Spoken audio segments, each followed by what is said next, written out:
He just said T.J. McConnell would be a superstar in the 80s. Let's not steer away from that statement. McConnell, with his defense, his playmaking, his finishing, would absolutely. Are you saying he could replace John Stockton? I am guaranteeing. Oh my God. I am not only saying it. I will. That's great.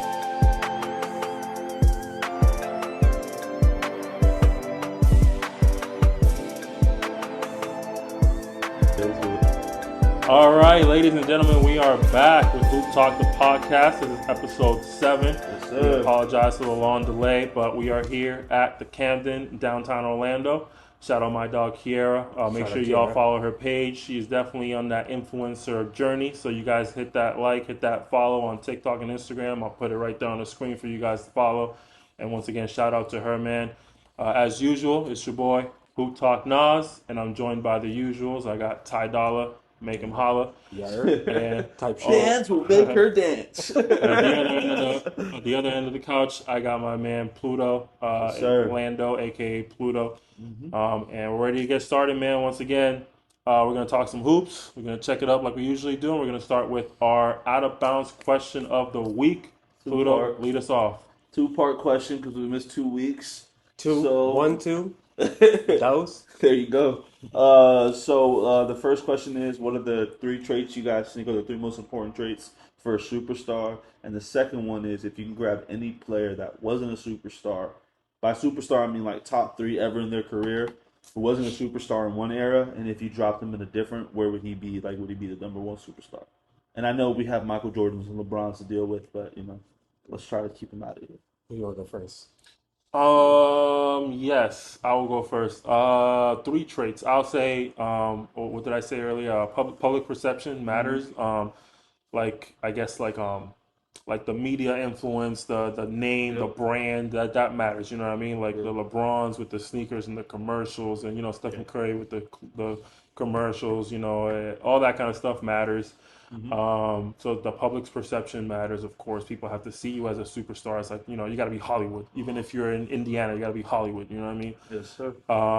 I think stats, of course. You got to have the stats to boot. You know what I mean? Like, you got to be a league leader in something, or at least one of the league leaders. Yeah. You got to be the best at something, or at least one of the best in the league at something. And the third thing, I would say... maybe the attitude. I feel like you gotta have the attitude. Yeah.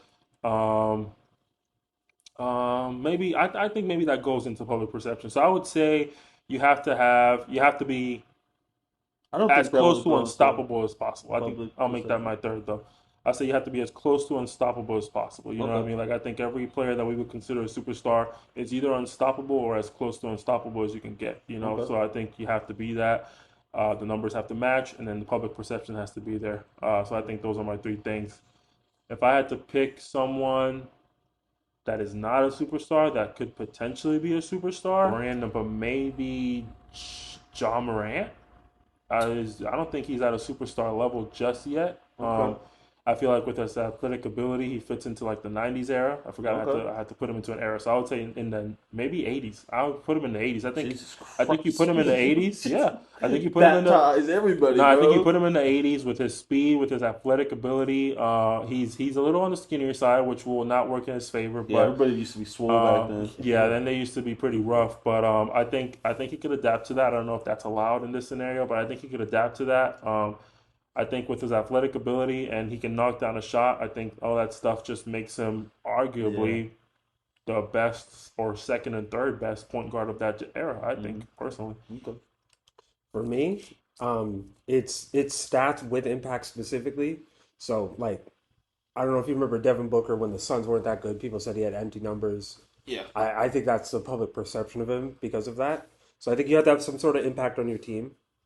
Stat-wise, I think the next thing is, like you said, some sort of notoriety. Like, you have to have, you have to be perceived in public. Like, people have to talk about you. Yeah. You have to be mentioned. You have to be talked about highly. Media has to cover you. Yeah. And I think the third part, which goes with that, you also have to be in usually a very specific market. Yeah. You have to play in like the Miamis, the LAs, the New Yorks. Yeah. Not always. There's people that supersede it, but for the most part. Not a lot of Anthony Edwards. Exactly. Anthony Edwards, not a lot of Shays. You have to play in a big market. Sometimes Yeah, they kind of pull up and Karl Malone. Yeah. Karl Malone. His- Yeah, but Utah good example. was a bigger market. Was it really? Yeah, compared to now. I think so at least. I'd have to go to numbers. No, they've been one of those small market teams. They're in that I think they're in that B Yeah, I range. find it hard to believe that they would ever be a big market, but it's possible. It's Times Utah. change. Shout out the Mormons. Shout out. That's Oh, all I God. know. And then for This the, episode is sponsored by the Mormons of Utah. Quaker boys. shout out John Smith. Who's John Smith? They're fucking Jesus. Oh, He's the guy that gosh. lost Man, the F-bomb. We're gonna bleep that. Sorry, YouTube. Sorry, YouTube as well. But the superstar, I don't think you guys are gonna like this. Oh, God. But on the topic of Karl Malone, I think if you paired him up with TJ McConnell, he would do very, very similar things to the greatest point guard or top 5 greatest point guards ever, John Stockton. Are you saying So that's your superstar? you're saying you would put TJ McConnell in the 90s Man, he's No, fun. with The 80s. Karl Malone? The 80s. He ain't trying to give him that With much. Karl Malone. How long was he even in the 80s? Like when he's drafted? 84? I think 84. 86?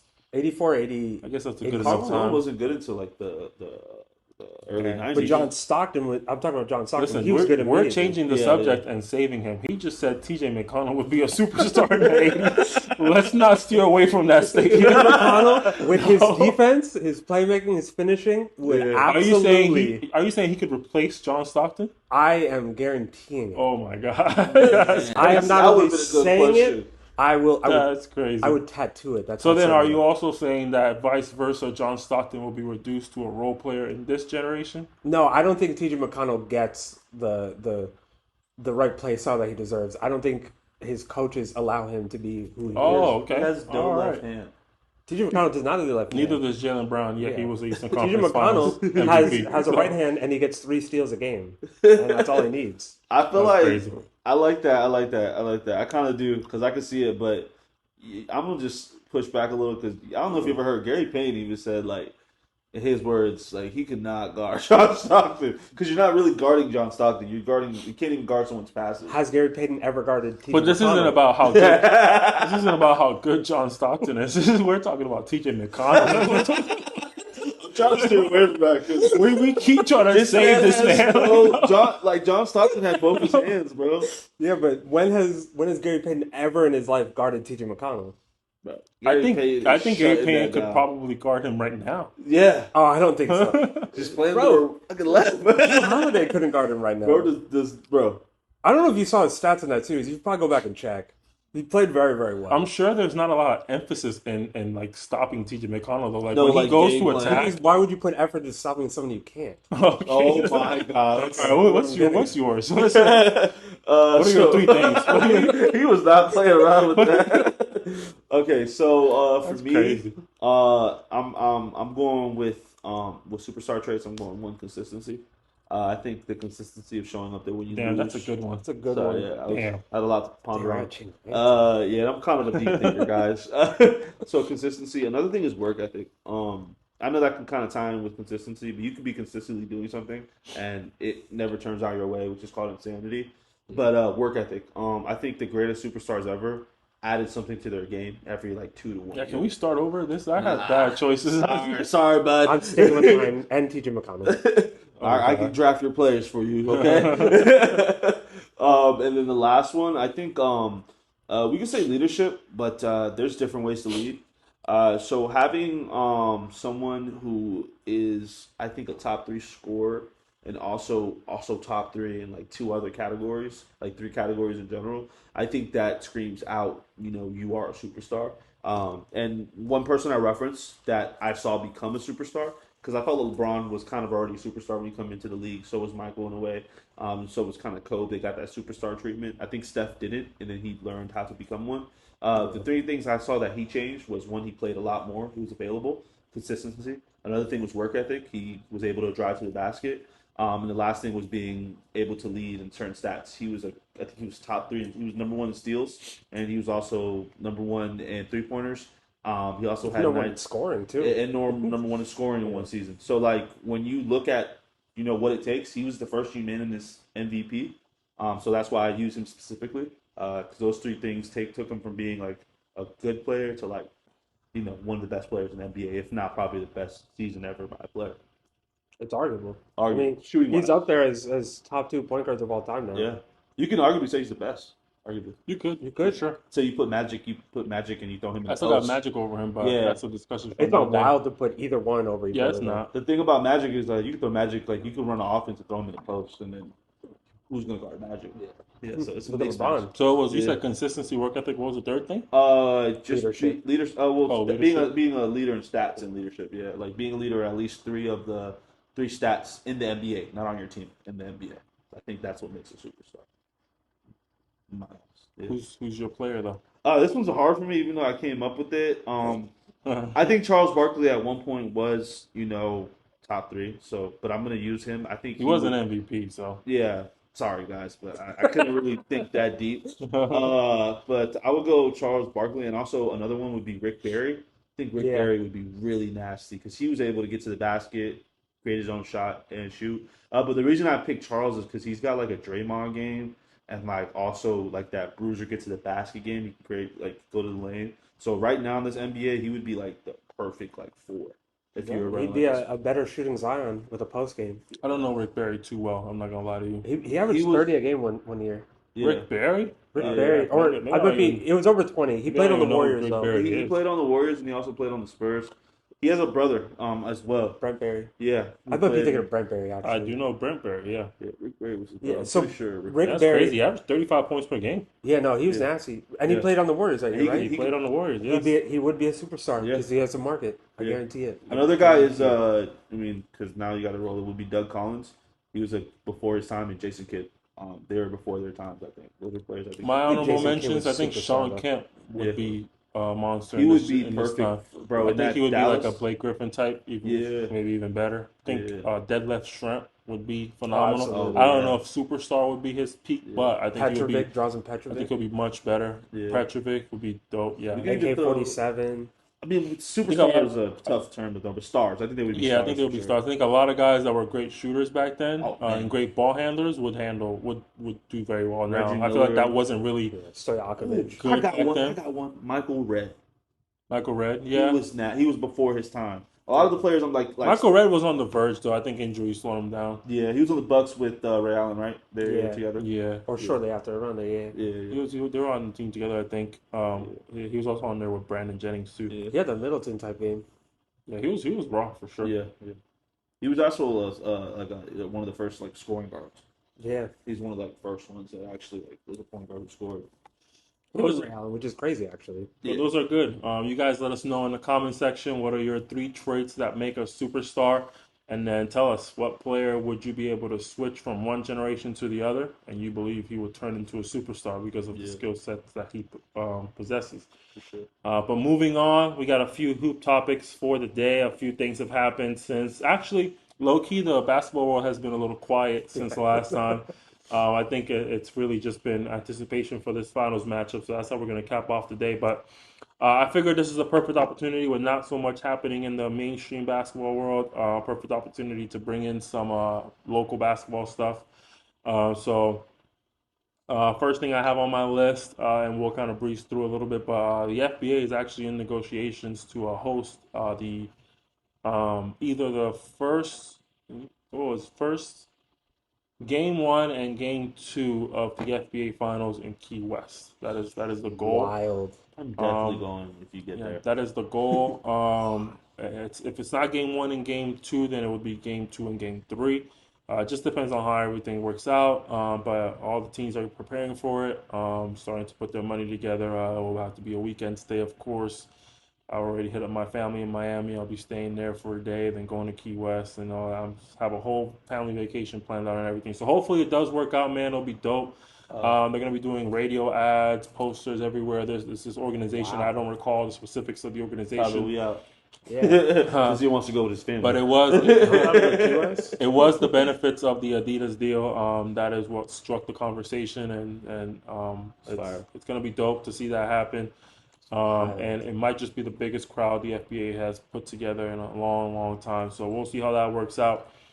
That being said, as well, in the same fashion of the FBA, we have the playoff matchups already set. There is still one game left in the regular season, but regardless of how those games turn out, the playoff matchups have already been set because it doesn't matter who wins or loses. Everybody is going to play the same team regardless.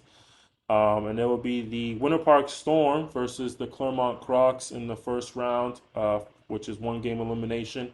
And then my Volusia County Serpents would take on the Florida Flight. Only thing that can change in that seeding is who will be the second and third seed.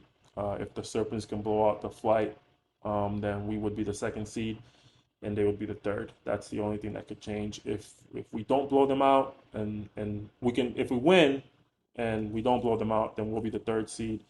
Um, and if we lose, then of course we'll just be the third seed. But Yeah. How do you feel about that rematch? This is um, your first time playing them since the Kia Center game, right? So I'm not gonna lie, I'm gonna send this video directly to Mark King so he can listen to this part, man. But he's definitely gonna try. I don't know if you guys have ever heard of Brandon Body Bag Moss Yeah, Brandon Moss. for Ball's Life. Yeah, he's definitely gonna try and bring him for that game if he's available. I think he's in Florida right Is now. he a part? Is he on the roster Yeah, now? he is. He's been on the Oh, roster. He's always been a Lord. Florida Flight player, but because of all the stuff that he's been going on with him, he's popping off on social media. He's Keep doing involved. that. Skip the game. He's on Ball His Life and everything. I think he was just playing overseas the last few months as well, so he hasn't been available to come back and play. He hasn't played for them in a couple of years. I think the last time he played for them was 2021, but he's always been a Florida Flight faithful. So if he is available, he will play. So I will say I'm not looking forward to that. He is a problem. Despite all the social media hype and gimmicks and stuff, he is a legitimate basketball player. Like he can hoop for real, for real. So I'm not looking forward to that whatsoever. Do I think we can beat them for sure? I think they're going to be a tough matchup though, because with Grant Gullett and Brandon Moss, that would be tough. That's going to What's be. the secret to beating them? What are you guys telling your guys that they got to focus on? I think we gotta just make sure the role players don't become an option. I think Grant, uh, he is likely to have a good game, but with Brandon Moss added to that, I'm curious to see how well he will adjust just in a last minute type of thing. So I think the biggest issue is Brandon Moss. If we can contain him from getting people involved, because he is an avid playmaker as well, because he draws so much attention. He's so athletic and so explosive. He draws so much attention. He loves to kick it out. He loves to find the open shooter. So if we could just stop the role players and if we could just stay home and make sure that Brandon Moss is trying to do it all by himself, then we win that game. If Brandon Moss, if he's there, if he's not there, I this is where my cockiness comes in. If Brandon Moss is not there, we win this game by 25 easy. They were not supposed to beat us at the Kia Center, plain and simple. They are a great team with Brandon Moss. They are much better. They have this one dude, I can't remember his name, but I'm going to look it up and I'm going to put him up on the screen because he's a hooper too. Definitely an MVP candidate this year. I think Rodriguez is his last name. Maybe I could be wrong, but if I'm wrong, I'm gonna put it up on the screen anyway. They are great players, much better team, but I just don't see it. In my personal opinion, we were not good that game. We were not good to start the season, and they took advantage of it. So I think it's a 25-point win easily. We beat them by 25 plus every game last year. We could do it Yeah. again this year. So Who do you think takes the other game? the Storm and the Crocs. Storm's The Storm. undefeated. The Storm are The gonna. Storm have been playing nasty. The Storm, yeah, the Storm have always been a good team. They just did not have the level of commitment that they have this year. It's the same players for the most part. They added pieces here and there. Did they add people from the Royals? They added feel Ivan. like Yeah, that. they added Ivan Smith and Tyler Johnson. I don't think Tyler Johnson was there on Saturday though. But Ivan Smith. I think that's it. Yeah. I think that's it. Ivan Smith was on the Warriors though. He's a pro player. I think he was playing overseas last year. It's a good fly They too. added Aaron Fair, I think is his name. He's phenomenal. He was at a showcase recently that the Serpents went to. Yeah. And the NBA agent that was there, she loved him. That was her favorite player, and rightfully so. He's just such a fundamentally sound player. He just makes the right reads, makes the right passes, makes the right moves, shoots at the right time. You know what I mean? Like he's no shot ever seems forced. No drive ever seems unnecessary. Like everything he does it with a purpose. So he's a great player. And he's young too. But they added a bunch of pieces, but it's more their commitment level that changed once all their guys bought in. This was what the Storm was always supposed to do. Honestly, That's awesome. they were the only team that gave us a run for our money last year. We lost to the Lambs, which is normal. Everybody lost to the Lambs, and then we lost one game to the Crocs. That wasn't really supposed to happen. You know, we're 4-1 against the Crocs, so that's not an issue for us. But yeah, Enrique. it happens, you know what I mean?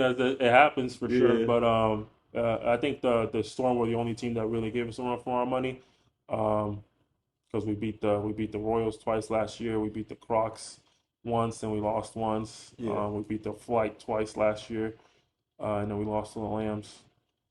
But yeah, they were always supposed to be this good. That's pretty much what I'm getting to. It just finally came together. Yeah, it just finally came together. They look like a very cohesive unit. Yeah. They run out of every game I've seen so far, they consistently run the most plays. Yeah, They run set offense They run often. sets often, for That's sure. actually good. See, it's better to run sets than plays. Yeah, they run sets often, and their players are very good to plug in and listen and do what they're supposed to do. Like Aaron hit a bunch of corner threes. I don't know you know him by name, but if I could remember his number, I'll tell you. But light skinned dude, I think he had a headband on. Yeah. He hit a lot of corner threes. He wasn't on the Lambs last year, or not? Yeah, he was. I thought he was on the Lambs last year. No, he was not on the Lions last year. So familiar. He's in both games that I've been to so far. He has looked great every time. Yeah, he's a very good player for sure. Big too, athletic. It helps. Yeah. I think our Serpents are getting it together now. I think we lost that game, but we played good basketball. That's what I told them in our group chat. Like, we lost the game, but we played good basketball. Not every loss means you played bad. You know what I mean? Yeah. And sometimes the other team just played better. They were knocking down all their shots. We didn't execute how we should have. We helped when we shouldn't have. That gave Aaron a lot of open shots. That gave the big man a lot of open threes. So like, there was a lot of opportunities that we could have done things differently, but we played great basketball. Our defense was phenomenal down the stretch, which is always something you want to see. Yeah. We were down by like 15, and we got the game close to by 2. You know what I mean? And we ended up losing by 10, but we executed well down the stretch and, played good basketball. I think if we're playing this way, we're championship bound. I think our coaches found the unit that is going to win us games when it matters. And we'll see. We'll see what happens in Key West, I guess. Sure. Hell yeah, brother. That's awesome. But on other news, a few things are happening around the world of basketball as well. Talking about the World Cup, Giannis is going to be playing for Greece at the qualifiers. Is Giannis playing? What is that? Thanasis. Yeah. I would imagine. Actually, he tore his ACL recently, or his Achilles. He tore his ACL when he wasn't playing. He was practicing for the Greek squad, I think. Maybe, yeah, I think so. Yeah, he tore his ACL recently. I remember I made a joke. I thought he was going to say I would love to see him get injured. I was like, I would love to see his trash ass in the Olympics. Nah, he's actually not that bad. He's not at all. But in the Olympics, I mean, like in foreign play. But I actually just made a joke recently in my group chat how Giannis had to pull strings for them to report that he tore his Achilles. They were not going to report that. I promise you. Is he going to be on the roster next year for the Bucks? Absolutely. As long as Giannis is on there. Bro, if they keep that, man. Speaking of Antetokounmpo, though, I'm sorry to cut you off. Closest Antetokounmpo just won a championship. Yeah, the European EuroLeague two-time champion now. Lakers. Wow. Yeah, he won a championship with the Lakers, and he won a championship in the EuroLeague. He's on that 20 team. He had so much upside. I'm surprised. He did. I did like him. Yeah, I liked his potential. Alex too. Alexander Cooper. All of them. They're like 6'11". They're all like 6'11", 6'8". They had Alex is like a shooting guard. It's just none of them has that like motor like Giannis does. Motor like in a sense of like Giannis is like a pogo jumper. Like he'll go up and grab the offensive rebounds. He's got a quick first step, and he also has a really good ball handle. But I think they all do. But I think size and strength and IQ as well. Girth, I don't think he's smart. I don't think Giannis is that smart at all. No. Yeah, I think the passes that he makes, man, let's not do this take, but the passes that he makes is because he's forced to make them. I'm talking about defensive, though. He has good defense. Do you have to be smart to play defense? Absolutely. That should have been the question of the day. I have a perfect answer. Yes, 100%. I don't think so. Andre Drummond is a perfect example. He has all the tools.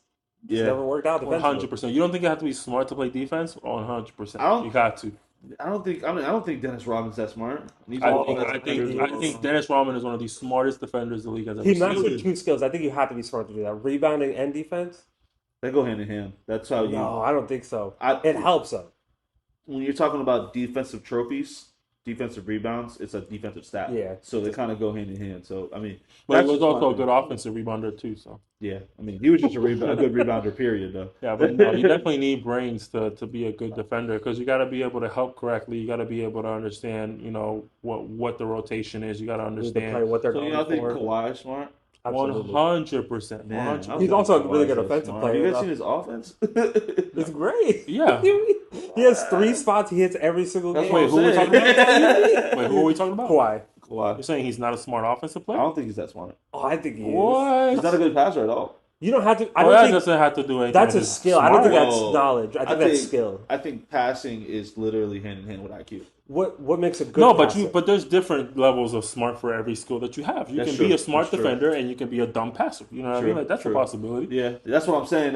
All around smart. Then again, bro, like you're saying, you could be one half, like, you know what I'm saying, and be good at one thing. I think it's a legal requirement to play for the Spurs. You have to be smart, though. That's different. I think they think make you it's take like an A IQ legal test. requirement. I think so. Between the Spurs and the Heat, they don't play that dumb stuff. Yeah, you don't mess around. But at that all. brings us back to Giannis. I think Giannis is a smart player. And of course, he makes dumb decisions here and there, but that's just basketball. Yeah. Now, to add to the whole Greek team thing, do you think the Greek team qualifies? You think they're good enough? Nah. I think the Olympics is pretty I don't think stacked. they've missed Stat teams, any bro. year with Giannis on the roster. It's true. But Yeah, Papa Giannis is good too. Is Luka? I think Kufa's. Luka is. Yeah. Luka wants to play. I don't think he's made up his mind yet. If he plays, It's shortly after the finals, though, too, Yeah. and also he has a leg issue that he's dealing with, the knee issue. I think it is. so he might not play. But if he plays, he low key can win that whole thing by himself, man. I'm a Luka believer now. Do you think Giannis? Against the Avengers? I mean, No. the Avengers need to go get Kyrie and drop because Jalen Brunson no longer can play, right? The Avengers could drop players Jalen if they Brunson broke wanted his to, and they hand. would still win. Yeah, but Jalen Brunson broke his hand, so he can't play no more, right? I don't think they've announced it yet, but it's probably leading that way. Yeah, I think Kawhi and Embiid are also questionable. Yeah, I think they're going to I hope see not what Embiid. happens. I hope not Embiid. No, because he also has issues. He No, has a I leg do issue. hope He has Embiid. a- I don't think I don't think it's a fit. I don't like it. It doesn't make Him sense. and Anthony Davis together, bro? No, I'm not talking about the players. I'm saying like Embiid's, like African. You know what I mean? Like No, he plays. He decided. No, I know yeah. he's eligible and all that, and I know Yeah. he's he went to Kansas and everything. You know what I mean? Yeah. I get it, but I'm just saying it's weird. I don't What know. are you trying to get at? I'm not gonna say it because it's gonna sound terrible. I'm Nah, just saying. say it. No, I'm just saying. Like it should just be just American players. American players. Yeah. Wow. My boy is. I'm just saying, That but- man American. I'm just saying, but isn't that logical though? Like I don't like. I'm just saying. That's just me. Well, then Kyrie should not be able to play for Australia. the Well, US. He was born in I Australia. never say he should. He was Okay. born in Australia. I just got to make sure. But Kyrie is a little different though, because Kyrie spent his whole life, or the majority of his life, in America. You know what I mean? So, like, But Embiid spent more time in America than he did in Nah, Cameroon. boy. but he was raised in Cameroon though. In He- But he France. spent more time of his more of his life here. I think yeah, France was the true. longest one, though, to be honest. It could have been France because he Yeah. did come. No, he he came went- before high school. He went to Montberg. yeah, and then he went to Kansas. Yeah. I have a question with this though. Do you think Giannis should play for Greek? Why not? Is there something With wrong? all the time he's missed injury, don't you think it's better to maybe rehab this summer? He's missed in the last 4 playoffs. He's missed at minimum 1 game every The playoffs. thing about How much effort does he every really have to series. put into this Olympics for real? but it's Giannis. That's all he It's is. less time to That's rehab. his though. game. His Because effort. remember, he did just get injured. Yeah, That's true. And he had a weird injury. Like Yeah. I think they downplayed that injury by a lot. I think they downplay every injury. Yeah. I still can't believe that he hyperextended his knee the way he did versus The way he Suns. grabbed like this. Yeah, like this. he made a 7 with his leg. I've never seen it in my Oh, life. that's flexibility. I was talking about when he was walking up the court. That's just flexibility. Some people are hyper flexible. And he's also like he seems like one of those people that would stretch. It's and stuff like- elastic. Yeah, I mean, look at his body type though. He's very wiry. Like Yeah. even when he's like a big bulky dude, he's still wired. But what was I gonna say, bro? The whole with the Embiid thing and the Kawhi. I don't want Kawhi to play at all. I'm a Kawhi hater. I'm not gonna lie. I'm with Stephen A. Smith on that. I recognize He's your hater. the worst superstar. When you said that, when you said that he was NBA dumb, history. you told me he was dumb. I'm like, I know you hate him. You I have to hate him. also, this was crazy as I hate him, but also like he's one of those players that like you hate him when you're against him, but you love him when he's with you. I would love if he was on Yeah, any man. team. I'm not gonna I'd lie, man. If he was on that Heat team, I would not hate him at all. He stopped LeBron from winning another Finals MVP back to back. That's why I really hate him. With three-peat. I want a LeBron's 3-peat. three-peat. Yeah, stopped it. And Tim Duncan, to be fair. Man, Tim Duncan was washed by then. It was mostly Kawhi. Yeah, I think give the him some first. credit there. Just a little It bit. was definitely a team effort for sure. think he played better the first time he played the Heat versus the second time. I think the second time That's he was right, a little though. older. Statistically, yeah. Yeah, wait, he was way more unstoppable like that first time. They couldn't he was like damn near Dirk to them. That was like their biggest kryptonite. The Heat was That a bank really shot, good big man. Jesus Christ. Bread and butter. But moving on, did you guys see the battle between Stephen A. Smith and Monica McNutt? I caught it. She's right though, and what Shannon said after is right too. Like, we don't have to pretend that we're watching the WNBA before this. We really don't. But like, she was right. Stephen A. Smith did have the platform where he could have spoke about it before. Like, you don't have to pretend. Just say that you're tuning in now. Facts. I'm gonna put it up on the screen so you guys can watch the little battle that they had on TV. But we're talking about them maximizing their great potential. And because we bring that up and talk about what potentially might get in their way, which we do to men all the time, now we got to sit up here and watch every syllable. I resent that, and I'll leave it at that. All right, so let me. I know we got to go to break. Welcome to the world of being a woman, Stephen A., and how you have to dance about your word choice and you have to please everybody and anybody as you navigate your being. We are talking about the world's greatest. How about being a black man? Being black. Hold on 1 second. Have you? So this is what I'm saying to y'all though, and I know we got to go to break, and we didn't necessarily go there. Maybe we should. There are so many layers in this conversation around the way that it's being discussed. When you no, and yes, Shannon, I know y'all are gonna say and Stephen A., I know you just shared that you have talked about the WNBA on your program too. You guys may not have said everybody, but the prevailing sentiment for folks that are just joining the WNBA and following women's sports is unfair to the women of this league, to your point, who have laid the groundwork for Caitlin Clark to come in and now take it to the next level. That's all I'm saying in these conversations. Kennedy Carter's behavior is not indicative of the entire league. We are still talking about competition where you are allowed to get a little extra elbow in if you are competing and you do it within the parameters of the game. The game is physical. Caitlin is helping to grow the league. These women understand that, but she cannot be babied as a rookie. That's all I'm at. All right. Who talks about the WNBA? Who talks about women? Who talk about women's sports more than First Take? Stephen A., respectfully, with your platform, you could have been doing this 3 years ago if you wanted to. Wow. All right, we got to go to you guys. So did you say you're my guy, but who does more than Stephen us? A., I'm talking to you. Wow. Don't do that. I'm talking to you about the power that you have. Okay. I'm talking to you. Okay. All right, you're my guy, but I'm talking to you. I got it. Guys, I really appreciate you're my girl, but you've missed a lot of episodes of First Take. You missed a lot. Stephen A., 3 years ago, you would not talk about the W at this level. Don't do that. Guys. Nobody was, Monica. You making Stephen A.'s point, Monica. Monica, you making Stephen A.'s point. Please let me do my job. Please let me do my job. We've gone for 40 minutes straight. It was a riveting discussion. I have to get into commercial break. I agree. I don't have much to say about it, but I do agree.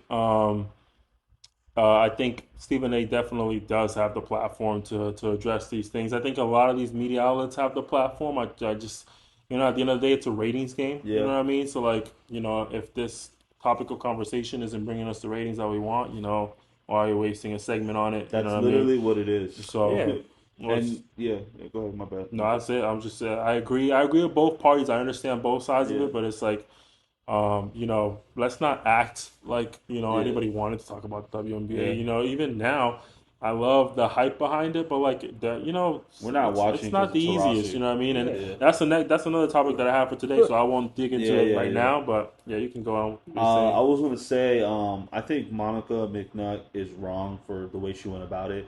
Because when I was watching Absolutely. It was kind of like Monica McNutt, I did not know she played professional basketball. She's one of the best. I didn't even know who Monica McNutt was until that moment.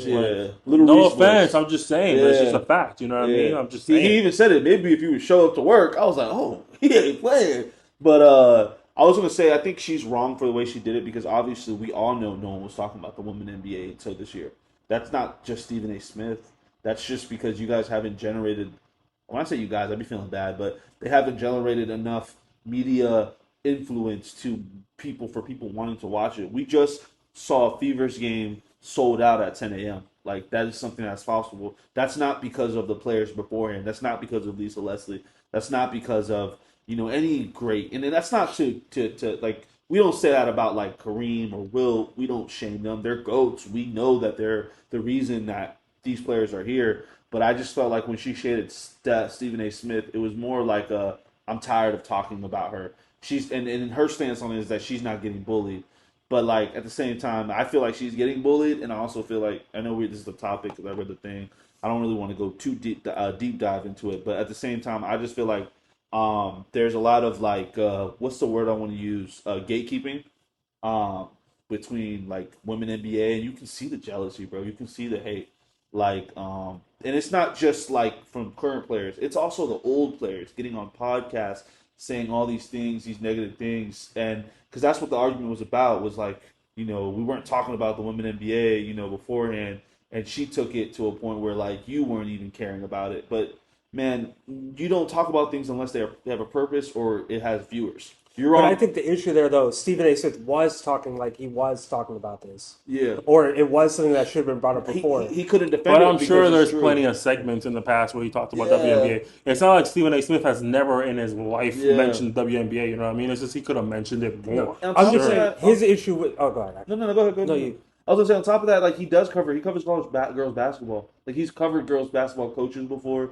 He's talked about the Huskies and how great that coach is. We don't talk about the women NBA player because we haven't had that player to talk about. We haven't had someone where we're like, oh, I can't wait till he goes to the NBA or she goes to the NBA. We love college basketball and we keep up with basketball since these guys are all the way in like high school. I think the only girls player right now that we've watched since high school is Juju. And Juju's our LeBron. That's the LeBron of their league. And, it's going to take some time. And I just feel like Monica McNutt obviously that was not a professional thing to say. Like, on air, I think it's kind of like putting your boss, because that's her boss at the end of the day.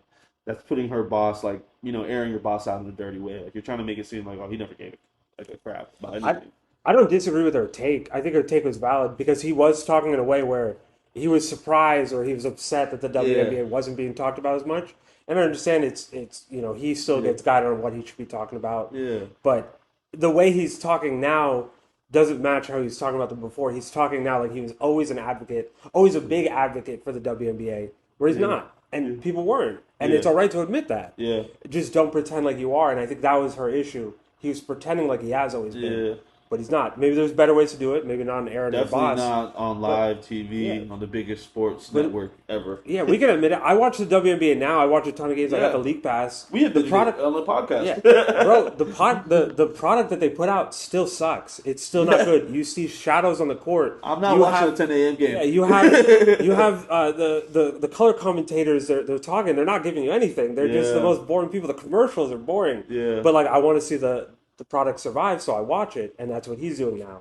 Yeah. He just wasn't doing it before, so don't act like you. But let's just be real, bro. We're watching it for like 2, 3.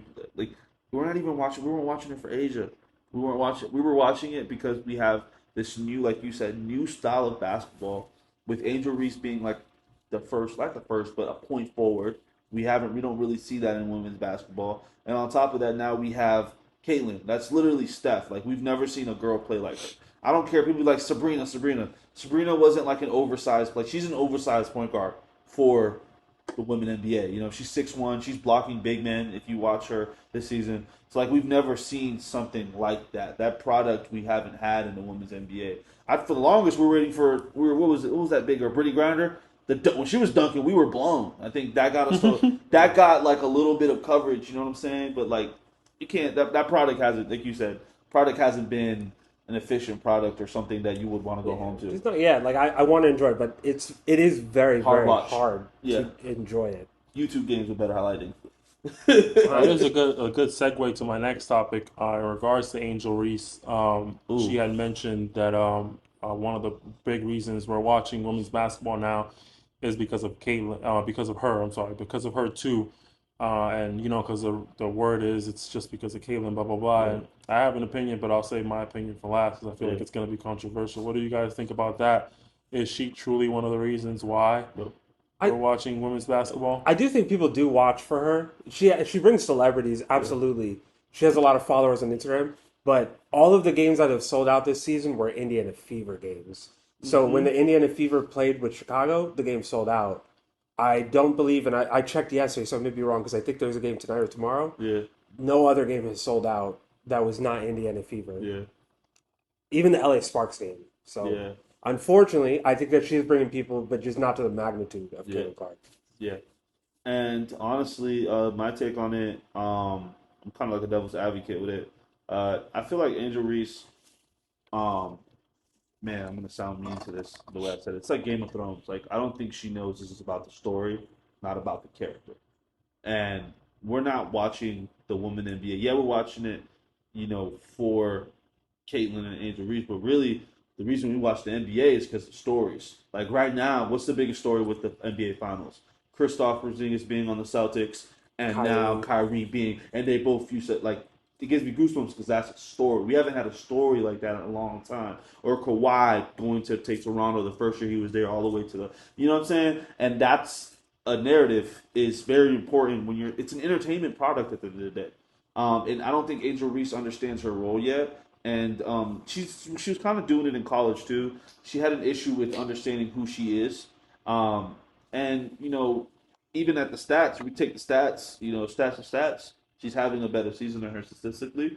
And she's always been a better player than Angel Reese. I think in any other draft, Angel Reese is probably the best player in any other class. But it's kind of like, I'm not saying she's bitter, but I don't think she understands Angel Reese. It's not like Angel Reese was a second pick. She was an eighth pick. That's Chicago picked somebody before they picked her. Hype her up, guys. Angel Reese is great. She's just not top three. I hate to interrupt, but my take is that these women in the WNBA are just a bunch of haters. Plain and simple. They are. It doesn't matter how they look at it, and I listen. I get it.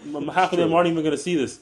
But at the end of the day, ladies, we are watching because of Caitlyn. We like a good villain. We are watching. We are watching because of Caitlyn. I also like Cameron Brink, to be fair. That's it. Yeah, of course. But like everybody, there's fans that watch for individual players. Cameron Brink is my favorite player because I'm a Sparks fan by default as a Lakers fan. Shout out to Brinks. The quietest rookie season ever. I love it. But that's just random, right? Yeah. So we're watching because of Caitlyn. Caitlyn brought this hype with her. You know what I mean? So like all this roughing her up that they're doing and all this extra stuff. I love it. It's competitive basketball. At the end of the day, I gotta come and I gotta do my job. Yeah. But at the same time, you gotta admit, ladies, you hating a little bit. You know what I mean? Like it's you hating. Obvious. It's not. It's talk just about extra. It's all extra. Like we are watching because of Caitlyn. That's the take. It doesn't matter what you think, what you want. It doesn't matter how great Asia is. It doesn't matter that Diana Taurasi just had a 30-point game. It doesn't matter. It doesn't matter that Asia just had broke some sort of record. Bro, she's had 6 25 and 10 games, but it's Caitlin Clark. Exactly. It doesn't matter that Enrique's leading the league, averaging 27 points per game. It doesn't matter that Ezzy is averaging 3.5 blocks. All that stuff doesn't matter. You know what I mean? Even that the Sky game, the center, the big girl who played Cardoso. Yeah. It was her first game, and it wasn't about her. It was about Caitlyn and Angel Reese, that storyline. And, my bad, no, I was about cutting you off, but it's about storylines, right? Narrative. If Angel Reese can learn how to be a villain, but be like a cool villain, like a KG, like, those villains that we respect, I think she has a way to expand who she is and her product, and she can reach, I think, more men. Because men we love Draymond. Well, we love to hate Draymond mostly. You know what I'm saying? But some people can't deal with that kind of...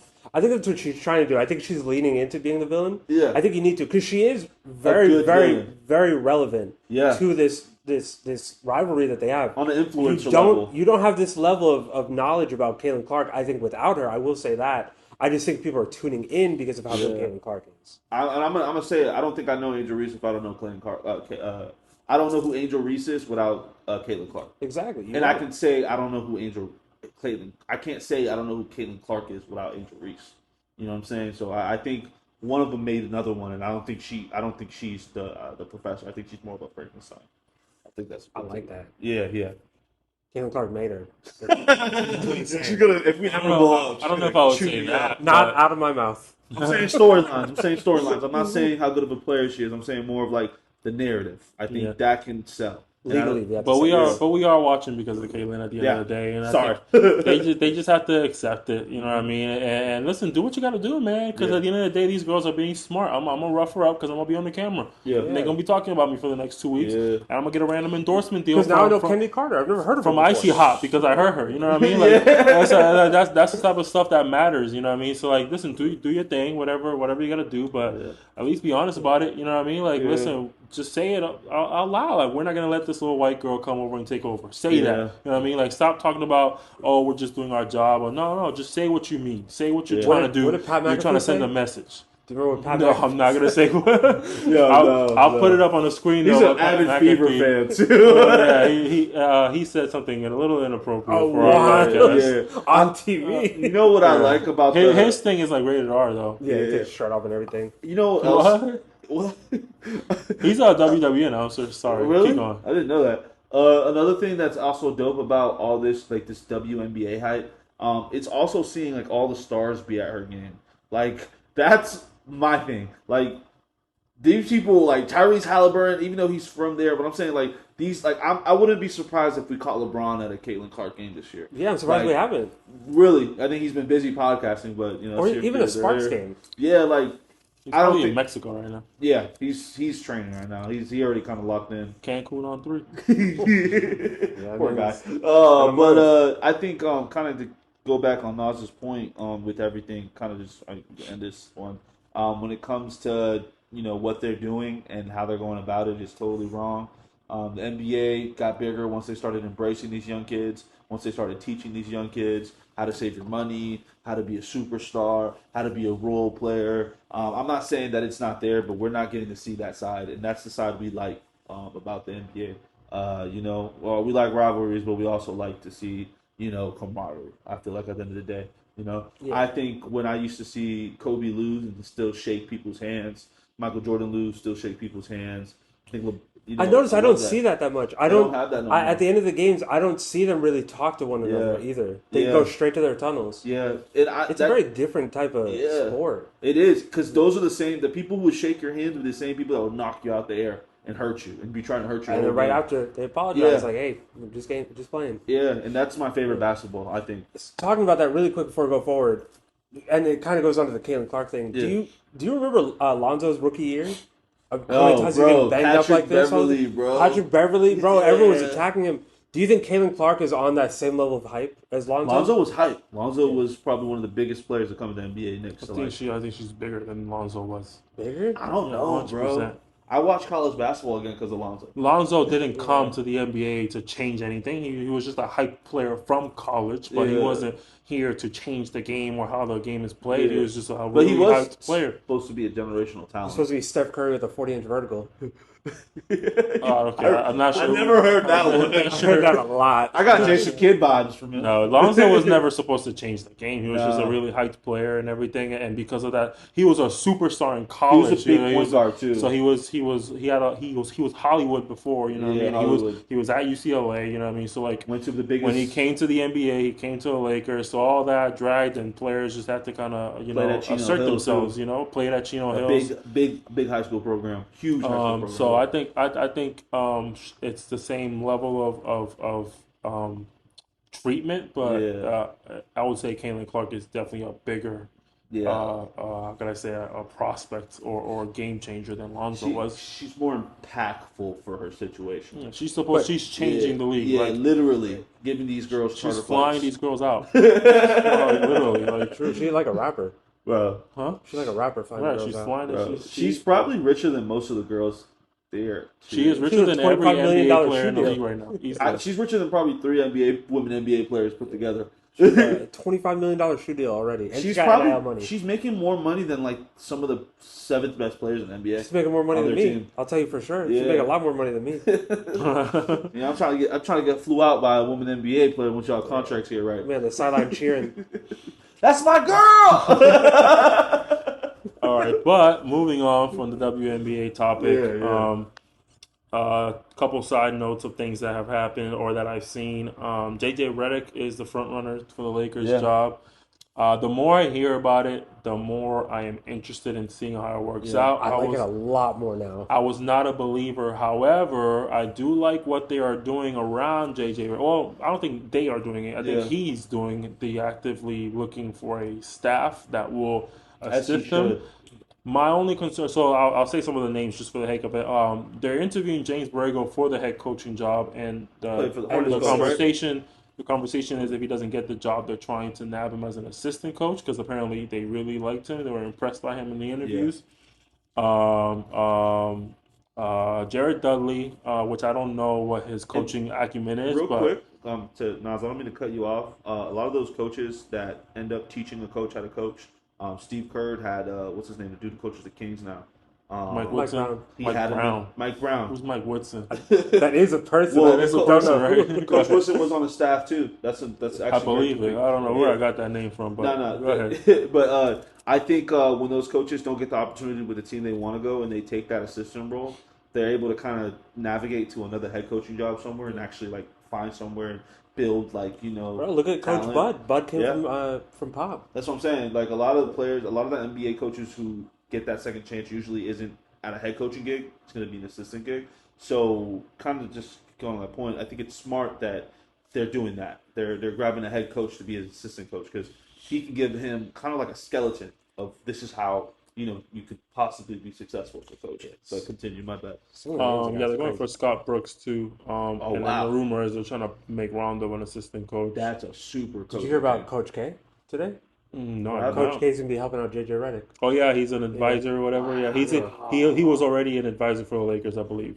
Yeah, but he's specifically helping out because they've been trying to get him to the role, but he's 77, I think. He's older than Pop. And Pop looks ancient. And he never wanted to coach at the NBA level. Coach K never did. Not with the money they're paying him at Duke. They're paying him way more than the NBA would ever consider paying him. So, but yeah, I think I like what they're doing. So I'm interested. The podcast has shown that he seems to have a basketball IQ.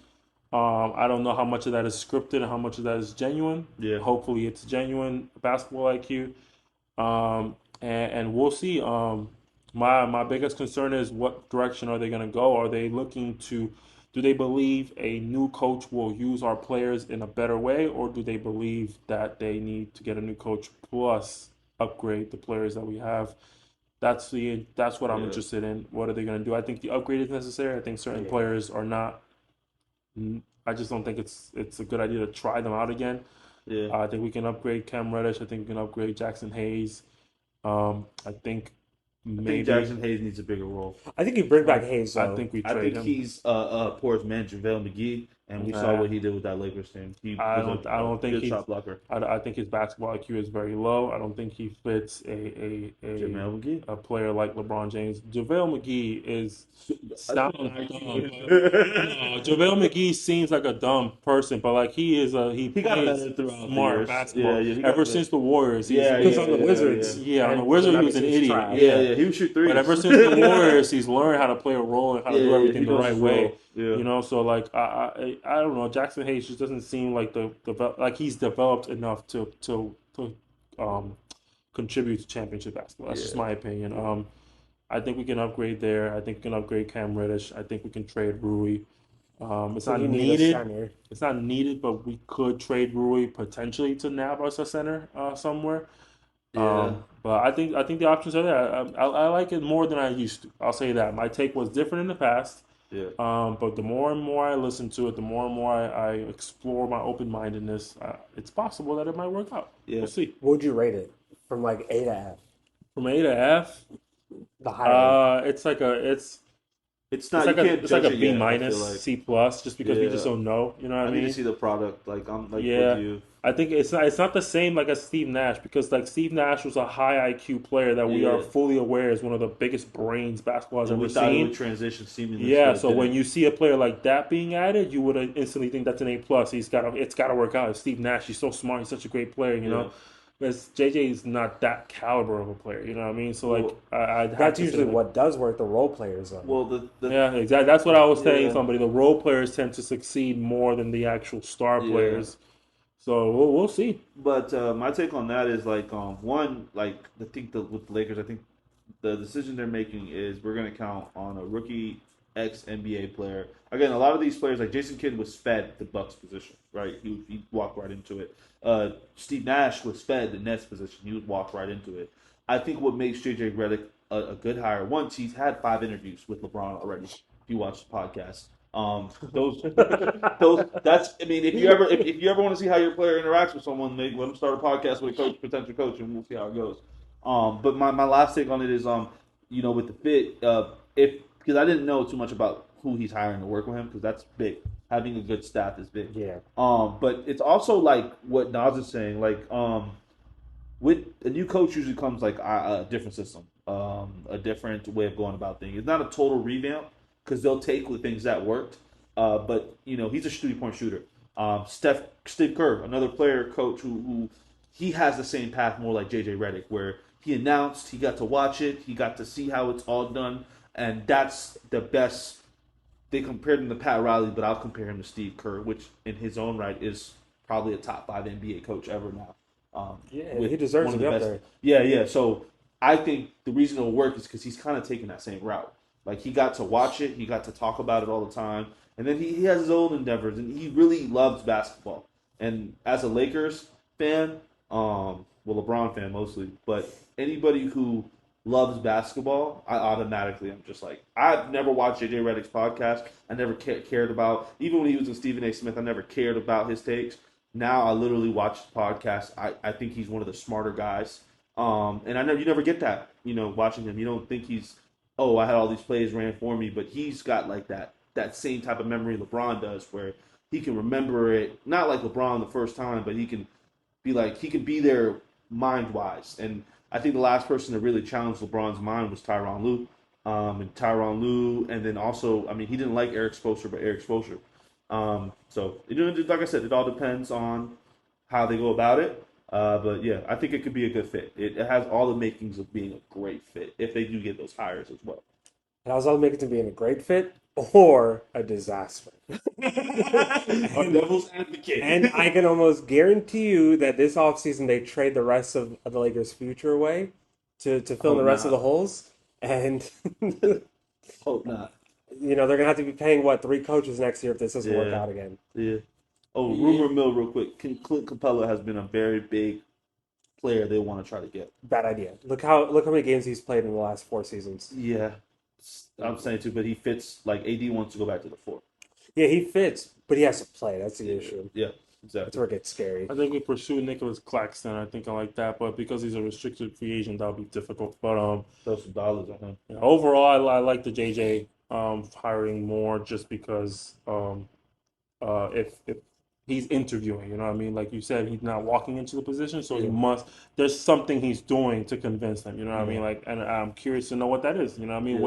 What is he telling them? What are the questions that they ask in these interviews, you know what I mean? Like, it has to be things around, what would you do with our roster? What do you think we need to improve? What would you do in this scenario? What would you have done last season? Different. And he's doing that with LeBron literally on the show. Like, that's the thing that people aren't picking up. Like, this is not a show. This is an interview. Once he gets hired, the show is done.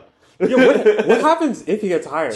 Imagine a bad day at practice and then you got to go to a podcast. I think LeBron will keep it, but he'll probably find a different co-host. Yeah, but it's hard to find a like that. I think it's unethical to have a podcast with your coach. It's too much favoritism. Exactly, that'd be wild. Imagine like a bad practice and now you got to go podcast for your coach. Because they will have to talk about the game at some point. That's the thing though. Like, is LeBron ever going to be the problem in those situations? So like JJ and LeBron are never going to be. We'll see. This is when we find out. Yeah, LeBron has been having bad games, unfortunately. Bad games are. But it's LeBron. No coach has ever looked at LeBron and said, "Oh, you played bad. Fuck you." You know what I mean? It's always like, "Oh, okay, it's LeBron. He'll do better next time." 25. You can't teach the 25, 6, and 7 consistently across the at 39. Yeah, bro. Like that you can't coach that. That's happening night in and night out. Like without even with 12 shots, 13 shots a game. Like. On that same note, on JJ Redick, I just watched him on a show, not him, literally. His twin brother. His twin brother. Not this time. The show Clipped. I don't know if you guys have had a chance to watch it, but don't. Don't. It's interesting for the story itself. So like, if you just want to hear the story and hear what they gotta say, it's cool because I feel like they're gonna reveal a lot of things that could be true, could be lies, but I feel like they're gonna reveal a lot of things that happen in that Clipper organization. But that show is about the Clippers and the Donald Sterling era. It picks up right when they hired Doc Rivers. And it's 2 episodes in, and none of those actors look like any basketball player I've ever seen in my life. They got the guy from P Valley. Which one? Murda? Little Murda? Murda. Who is he playing? CP3? He's playing CP3. He gets listed immediately. It's the only person you can play other than Jamal Crawford. And then they got a whole bunch of randoms playing, but they got all the players. They got an actor for everybody: Matt Barnes, Jamal Crawford, JJ Redick. I gotta watch this. I wish they had Blake Griffin playing Blake Griffin. I think that'd be funny. No, that would be funny. He is an actor. Yeah. But it's hard to describe. I won't say that. But you guys tune in. Let us know what you think, man. Watch it. Come back to the episode and hit up the comments and let us know. What do you think? 1 out of 10, what would you rate it? I would say the plot is interesting. One plot that I didn't... Well, it's not a plot, but it's something that they mentioned that I'm just curious about. According to the show, Blake Griffin and Chris Paul did not like each other.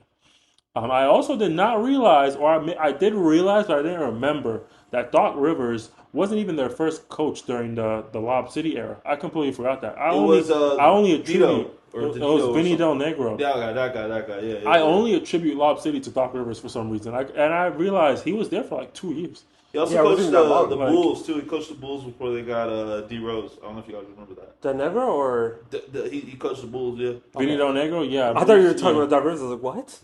I think he coached. Doc Rivers was Coach of the Year with the Magic. Yeah. He coached Tracy McGrady. He's also a reason to get Tim Duncan. They had a 42-42 record. Yeah, they did. Yeah, they did. Yeah, they did. But that was much better than the record they had before. So I think that's why. But that's 41. It's 41-41. He just keeps failing up. I want his life. Well, y'all tune in. Coach. Yeah, y'all tune in and let us know what you think about the show, man. It's funny, to say the least, but maybe it's not supposed to be though. That's it for episode 7. Thank you guys for tuning in. Don't forget, hit that subscribe button, hit that like button, comment, give us your takes, let us know what you think, give us some feedback. We love it. Once again, shout out Kiera for giving us this spot here today. Love the setup. Kiera. What you said, Big Dog Kiera? Big Dog Kiera. Man. Big Dog, shout out Big Dog Kiera. Listen to that real fast, please. Y'all gotta make sure you follow her and support her, man. Thank her for giving us this little spot, man. But once again, that's it for Hoop Talk, the podcast, episode 7. I appreciate you guys for tuning in. Subscribe, like, comment, and share. Let's check it up, man. We're done. Let's go. Deuces.